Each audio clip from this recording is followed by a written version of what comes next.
سے سچی جو کتاب ہے اس قرآن کریم کو کہا جاتا ہے کہ یہ قرآن کریم آج تک 1400 سال پہلے جس طریقے سے محمد عربی صلی اللہ علیہ وسلم کے قلب اطہر پر اتارا تھا، آج تک الحمدللہ بعینہ ہی اسی طریقے سے ہمارے پاس موجود ہیں۔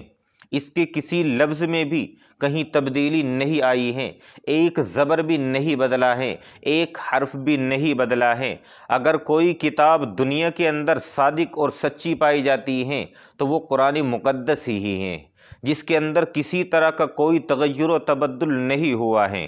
اور کمال کی بات یہ دیکھیے، اللہ نے جو قرآن کریم کے اندر سب سے پہلے جو آیت لکھی ہے اس کے اندر اللہ نے یہ صفایا کر دیا ہے کہ اس کے اندر کہیں جھوٹ پایا جا سکتا ہے۔ ذالک الکتاب لا ریب فیہ، اللہ نے بالکل صاف کر دیا کہ یہ ایسی کتاب ہے جس کے اندر کوئی شک و شبہ نہیں ہے۔ دنیا کے اندر سینکڑوں کتابیں ہیں، ہزاروں اور لاکھوں کروڑوں کتابیں دنیا کے اندر ملیں گی، لیکن کسی کتاب کے بارے میں کوئی انسان یہ نہیں کہہ سکتا کہ اس کے اندر کوئی شک اور کوئی شبہ نہیں ہے۔ صرف ایک قرآن کریم ہے جو مسلمانوں کے پاس موجود ہیں۔ الحمدللہ ہم ڈنکے کی چوٹ پر یہ بات کہہ سکتے ہیں کہ ہاں، ہمارے پاس وہ کلام پاک موجود ہیں جو 1400 سال پہلے محمد عربی صلی اللہ علیہ وسلم کے قلب اطہر پر اترا تھا، اور بعینہ ہی جس طریقے سے محمد عربی صلی اللہ علیہ وسلم کے سینے پر اتارا گیا تھا، آج تک ہمارے پاس وہ اسی طرح موجود ہے،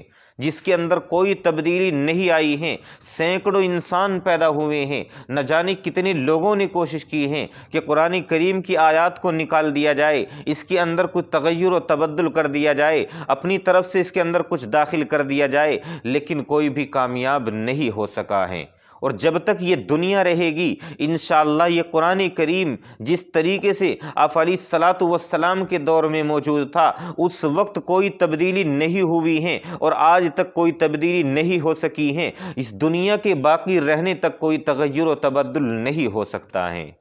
اور یہ قرآن کریم کے اندر اللہ نے وعدہ بھی کر لیا ہے، اِنَّا نَحْنُ نَزَّلْنَا الذِّكْرَ وَإِنَّا لَهُ لَحَافِظُونَ، کہ ہاں ہم ہی اس قرآن کریم کے نازل کرنے والے ہیں، ہم ہی اس کی حفاظت کریں گے۔ جس قرآن کریم کی حفاظت خود اللہ تبارک و تعالیٰ کر رہا ہے، اس کے اندر کون تبدیلی پیدا کر سکتا ہے؟ اس کو کون بدل سکتا ہے؟ اس کو کوئی نہیں بدل سکتا ہے۔ اب سے پہلے بہت لوگ پیدا ہوئے ہیں، خود عرب کے اندر عرب کے لوگوں نے کوشش کی ہے، جنہوں نے یہ کہا ہے کہ یہ قرآن کریم کوئی آسمانی کتاب نہیں ہے، بلکہ محمد نعوذ باللہ رات میں گھڑتے ہیں اور دن میں لا کر کے پیش کر دیتے ہیں۔ اللہ نے ان کے لیے بھی چیلنج کر دیا تھا، ان کو بھی یہ کہہ دیا تھا قُلْ فَأْتُوا بِعَشْرِ سُوَرٍ مِثْلِي، کہ اگر تم میں ہمت اور طاقت ہیں تو اگر تم سارے عرب کے لوگ مل کر اور عجم کے بھی اکٹھے ہو جاؤ، ساری دنیا کو چیلنج کر دیا تھا کہ 10 صورتیں لا کر کے پیش کر دو۔